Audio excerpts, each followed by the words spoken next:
বিসমিল্লাহির রহমানির রহিম। হে সমস্ত জগতবাসী, বিশ্ব আধ্যাত্মিক জ্ঞান সঞ্চার দরবার শরীফ হইতে আমি চাঁদনী চিশতি আপনাদেরকে জানাই আন্তরিক শুভেচ্ছা ও অভিনন্দন। আমার লক্ষ্য আমার মুর্শিদ কেবলা গাউসুল আজম শামীম আলী চিশতির দরবার হইতে কিছু তত্ত্বকথা আলোচনা করব।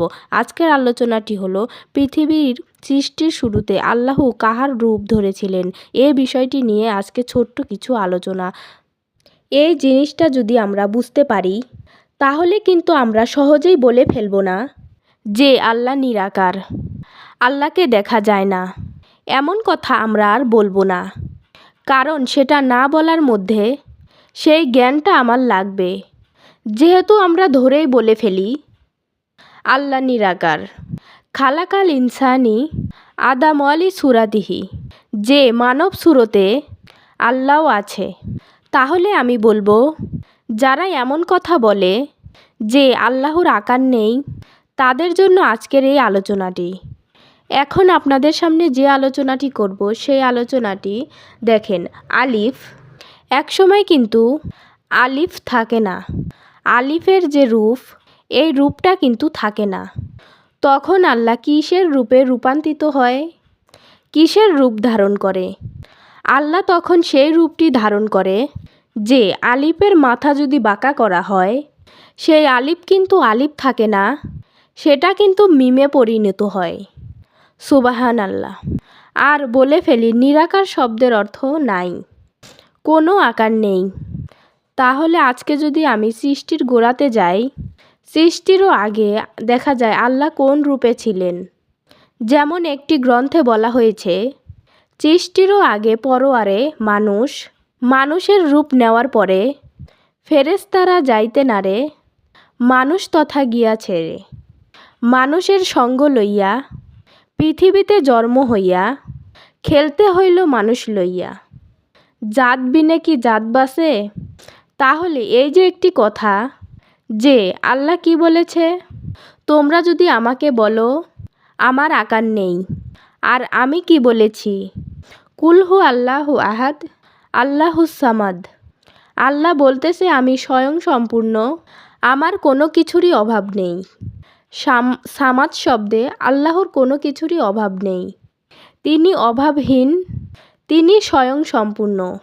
যাই হোক, আজকে আমার কথা হলো, যদি আমরা বুঝে বলি বা না বুঝে বলি যে আল্লাহর আকার নেই, আল্লাহর যে ইখলাস যে সূরাটি, কুলহু আল্লাহ যে সূরাটি, এই সূরাটি কিন্তু কাটা যাবে। যারা আল্লাহর কোরআনের অক্ষর কেটে দেয়, যারা আল্লাহর কোরআনের ভুল ব্যাখ্যা করে, এবং যারা আল্লাহর কোরআনের যে আল্লাহ বুঝাইতে চেয়েছে একটা আর আমরা বুঝতেছি আরেকটা, মানুষকে বুঝাইতেছে আরেকটা, তাহলে এর চেয়ে বড় শাস্তি মনে হয় আমার আর জানা নেই। তাই বলবো কি, যে সৃষ্টির আগে ও পরোয়ারে মানুষের রূপ নেহার করে ফেরেশতারা যাইতে নারে, মানুষ তথায় গিয়াছে রে। আচ্ছা, এখন বলবো যে মানুষটা একটা সাধারণ প্রাণী, এই রূপ কেন আল্লাহ ধরবে? দেখেন, যে এই পৃথিবীতে যার চক্ষু আছে সে কিন্তু দেখতে পায়, আর রুহানি জগতের সাধনা করে যে কোনো স্থানে ভ্রমণ করেছে, পাতালে গিয়েছে, সেখানে যদি প্রাণীরা থাকে তা মানুষ রূপে আছে। মর্তে এখানেও মানুষ রূপে আছে। যে আপনি যদি আরশে আজিমে চলে যান, সেখানে যদি কেউ থাকে তাহলে সেটা মানুষ রূপেই আছে।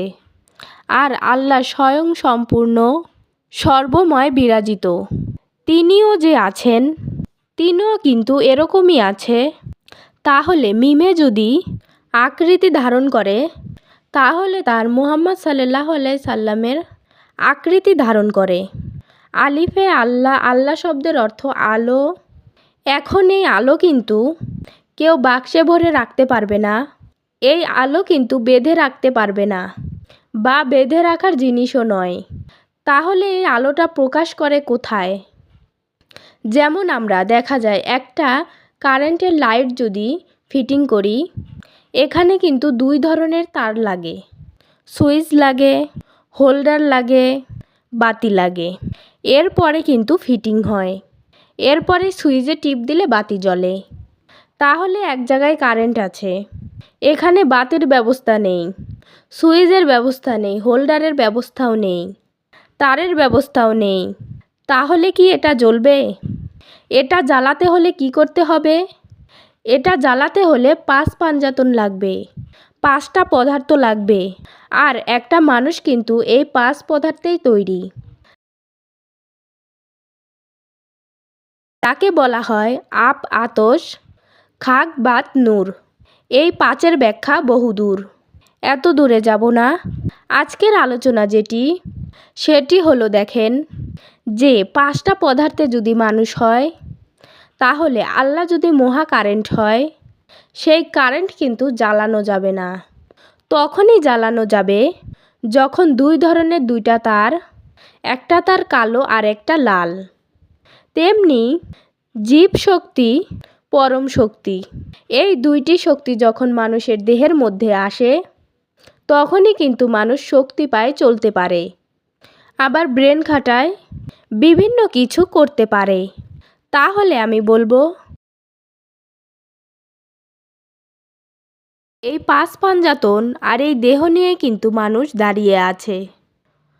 তো এখন বিষয়টি হলো, সেই 5টা পদার্থর মধ্যে যখন আল্লাহ পরম রূপে, সেই কারেন্ট রূপে এসে যায়, এবং এটাও আল্লাহ কোরআনে বলেছে যে নিজেকে পবিত্র করলো সেই সফল কাম। তিনি যখন নিজেকে পবিত্র করবে এবং সাধনা করবে, তখন তার ভিতর থেকে, সেই পরম থেকে, তার সেই লাইনে কারেন্ট চলে আসবে, তার ভিতরে আলোকিত হবে। তখন আল্লাহ শব্দের অর্থ কি? আলো। আর সেই আলো কিন্তু আমি ধরে বেঁধে রাখতে পারবো না। যদি পারতে হয়, তাহলে আমার সেই পাক পাঞ্জাতনের সৃষ্টি করতে হয়, এবং সেই পাক পাঞ্জাতন পদার্থ আগুন, পানি, বাতাস, মাটি দিয়ে দেহ সৃষ্টি হয়েছে। এবং এখানেই জ্যাক, এখানেই হোল্ডার, এখানেই তার, এখানেই সুইচ। তখন সেই মানুষটি আলোকিত হয়। আর আল্লাহ কি বলেছে? যে নিজেকে পবিত্র করলো সেই সফল কাম, সেই আলোকিত। আর সে আলোকিত কিভাবে হলো?